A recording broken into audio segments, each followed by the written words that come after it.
88 वो निकाल देगा। ऑप्शन में भी ऑप्शन आने वाला है, देखो ये पहला ऑप्शन 88 है। अगर ए ऑप्शन आप मारोगे तो ये जाएगा आपको -1। खास ये है कि सोडियम कार्बोनेट जो है ये पानी में डिसोसिएट होगा, सॉल्ट है एक तरह का।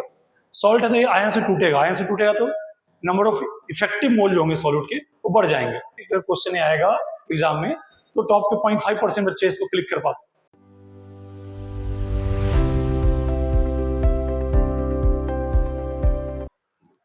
देखो ये क्वेश्चन जो है इसके बनाने के 3 तरीके हैं।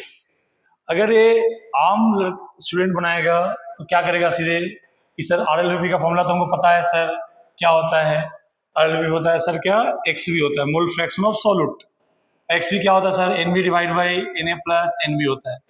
अब सर सॉल्यूट का मोल तो हम निकाल लेंगे सर, ठीक है, सॉल्वेंट का मोल डायरेक्ट दिया ही है, ठीक है। तो आपको वो क्या क्या गलती करेगा, वो सीधे सीधे यहाँ से मोल लिखेगा कि सॉल्यूट का मोल 0.1, सॉल्वेंट का 8.7 और सॉल्यूट का 0.1, तो जोड़ेगा तो 1/88 वो निकाल देगा।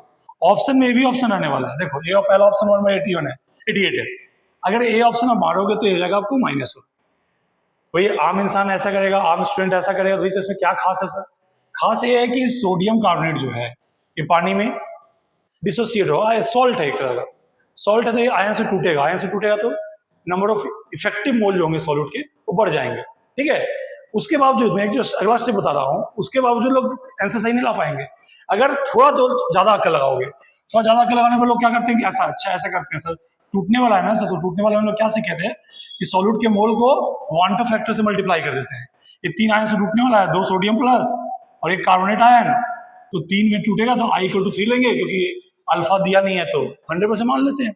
तो क्या हो जाएगा सर, सॉल्यूट का मोल जो दिया है 0.1, तो एक्चुअली 0.1 × 3 कर लेते हैं उसको, और सॉल्वेंट 8.7 है और सॉल्यूट 0.1 × 3 कर लेते हैं, तो क्या आप ही तो बोले कि टूटेगा, तो भाई मोल जो सॉल्यूट का इफेक्टिव मोल होगा वो 3 में ज्यादा हो जाएगा। तो क्या हो जाएगा, वो सीधे 0.3 बाई क्या जोड़ने पे कितना 9 आएगा, यानी 1/30। ये भी ऑप्शन में है, ये भी ऑप्शन में। जो बच्चा ये करेगा उसका भी आंसर निगेटिव आएगा। तो क्या बात कर रहे हो सर, भाई दोनों तरीका कैसे गलत है? आप चलिए पहली बार हम लोग क्वांटम फैक्टर नहीं सोचे तो ये गलत जवाब दिए, अगले बार क्वांटम फैक्टर सोचे तो ये जवाब देंगे सर, तो उसका भी हिसाब से ऑप्शन बोल रहे हैं गलत होगा। क्या करना है भाई, करना ये है कि ये जो सॉल्ट है ये हाइड्रेटेड सॉल्ट है। हाइड्रेटेड सॉल्ट में क्या होता है कि जब डालोगे इसको तो सॉल्यूट तो ये है, ये जो है कैसा बिहेव करेगा, सॉल्वेंट जैसा बिहेव करेगा, यानी कुछ मोल सॉल्वेंट का वाटर का पहले से था, अब कुछ यहाँ से भी मिलने वाला है। और आप अगर इसको नहीं कंसीडर करोगे तो भैया मोल फ्रैक्शन जो सॉल्यूट का निकलेगा वो गलत निकलेगा। अब कह रहे हैं क्या, तो भाई अगर आपके पास 0.1 मोल अगर सोडियम कार्बोनेट है .10H2, तो पानी में जाने के बाद अपने पास सॉल्यूट तो 0.1 मोल लेगा सॉल्यूट, और सॉल्वेंट कितना मिलेगा एक्स्ट्रा इसके कारण, तो मिलेगा कितना 0.1 × 10, यानी 1 मोल वाटर ये सॉल्ट में पहले से प्रेजेंट है। कितना मोल, क्यों मैं 10 मल्टीप्लाई क्यों किया, वो किसके 1 यूनिट में 10 यूनिट किसके हैं, वाटर के, तो जितना मोल इसका रहेगा उससे 10 मोल क्या वाटर का ज्यादा आएगा। क्या वाटर पहले से नहीं है, क्या है?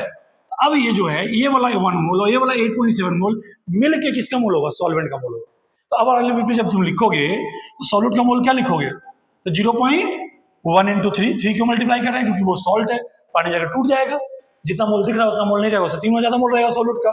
सॉल्वेंट पहले से 8.7 था और एक यहाँ से आ गया, ये सॉल्वेंट का मोल है ना, अभी ये सॉल्यूट का मोल नहीं है, सॉल्वेंट का मोल है। अब सॉल्यूट का मोल और कितना है, तो 0.1 मोल सॉल्यूट डाले थे और टूटने के बाद 3 गुना हो जाएगा, ठीक है। अब इसको सॉल्व करो तो कितना आएगा, 0.3 डिवाइड बाई क्या आएगा 9.7 और 0.3 तो 10 हो जाएगा, यानी क्या हो जाएगा 3/100 हो जाएगा। क्या ऐसा कोई ऑप्शन है, तो बिल्कुल है, ऐसा भी ऑप्शन नहीं, सॉरी 1/100 है। ऑप्शन जो है इसमें डी जो है इसकी जगह पर लिख सकते हैं नन बोल देंगे आंसर, या एक्चुअल सही आंसर होता तो क्या लिखता 3/100 होता, ये करेक्ट ऑप्शन है, ठीक है। इसमें फंसने के 2-3 स्टेप, पहला फंसेगा जो सॉल्यूट को इलेक्ट्रोलाइट नहीं समझेगा, नॉन इलेक्ट्रोलाइट समझेगा, वो आम स्टूडेंट है वो ऐसा बनाएगा, वो ये भी ऑप्शन फंसाने के लिए आप फंस जाओगे। दूसरा स्टूडेंट जो थोड़ा ज्यादा सोचेगा कि भैया इलेक्ट्रोलाइट है टूट जाएगा, सॉल्यूट के मोल 3 गुना हो जाएगी, तो वो ऐसा बनाएगा। लेकिन जो सब कुछ सोचेगा बढ़िया कि अरे यार सॉल्वेंट सिर्फ यहाँ थोड़ी है, सॉल्वेंट तो ये सॉल्यूट के अंदर भी थोड़ा बहुत है, जो अभी हाइड्रेटेड फॉर्म में है, ये जो डिजोल्व करेंगे तो ये भी किसका पार्ट होगा, सॉल्वेंट का पार्ट होगा। वो एक्चुअल में सॉल्यूट का सही मोल फ्रैक्शन निकाल पाएगा, और जो सही मोल फ्रैक्शन निकालेगा, क्योंकि आप ये तो पता होना चाहिए कि RLVP जो रिलेटिव लोडिंग वेपर प्रेशर है वो मोल फ्रैक्शन ऑफ सॉल्यूट के बराबर होता है। बस मोल फ्रैक्शन आप सही से निकालना आप जानते हो नहीं जानते हो, आप ये मत सोचना कि आसान चीज, इसमें क्वेश्चन आएगा एग्जाम में तो टॉप के 0.5% बच्चे इसको क्लिक कर पाते, ठीक है। बढ़िया, इसको जरूर देखेंगे। ऐसे बहुत सारे क्वेश्चन है, जब भी हाइड्रेटेड सॉल्ट आए क्वेश्चन में, सोडियम कार्बोनेट डॉट 10H2O, ठीक है, sodium sulphate dot 10H2O, calcium sulphate आ जाए 2H2O, ऐसा करके बहुत सारे सॉल्ट हो जाए। जब भी सॉल्ट हाइड्रेटेड आएगा तो आपको ये सब कोलिगेटिव प्रॉपर्टी में इसी का ध्यान रखेंगे कि जो सॉल्वेंट पहले से है सिर्फ वो नहीं लेना है, आपको जो हाइड्रेटेड सॉल्ट में जो सॉल्वेंट है उसको भी आपको लेना पड़ेगा। ठीक है, ट्राई कीजिएगा। परिणाम ही प्रमाण है, यही हमारी पहचान है।